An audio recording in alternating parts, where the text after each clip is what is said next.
संहिता प्रथमोऽध्यायः अर्जुनविषादयोगः। धृतराष्ट्र उवाच धर्मक्षेत्रे कुरुक्षेत्रे समावेतयुत्सवम् मामकाः पाण्डवाश्चैव किमकुर्वत सञ्जय। सञ्जय उवाच दृष्ट्वा तु पाण्डवानीकं व्यूढं दुर्योधनस्तदा आचार्यमुपसंगम्य राजा वचनमब्रवीत् पश्येतां पाण्डुपुत्राणाम् आचार्यमातीं च मुं व्यूढां द्रुपदपुत्रेण तव शिष्येण धीमताम् तत्र शूरमहेश्वासा भीमार्जुनसमायुधि युयुधानो विराटश्च द्रुपदश्च महारथः दृष्टकेतुश्चेकितानः काशीराजश्च वीर्यवान् पुरुजित् कुन्तीभोजश्च शैब्यश्च नरपुङ्गवः युधामन्युश्च विक्रान्ता उत्तमौजाश्च वीर्यवान् सौभद्रो द्रौपदेयाश्च सर्वे एव महारथाः। अस्माकं तु विशिष्टाये तानि बोधद्विजोत्तमः नायका मम सैन्यस्य संवर्तुं तान् ब्रवीमि ते।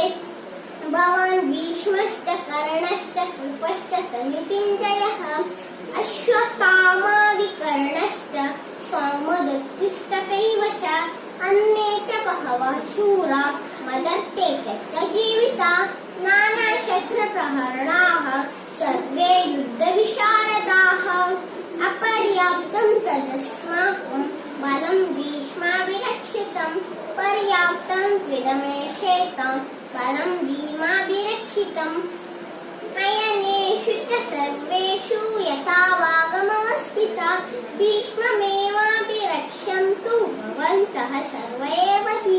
तस्य सञ्जयान् हर्षं पुरुरुद्धः पितामहः सिंहनादं विनद्योच्चैः शङ्खं दद्मौ प्रतापवान् ततः शङ्खश्च भैर्यश्च प्रणवानको गोमुखा सहस्रैवाभ्यहन्यन्त सः शब्दस्तु मूलो अभवत्।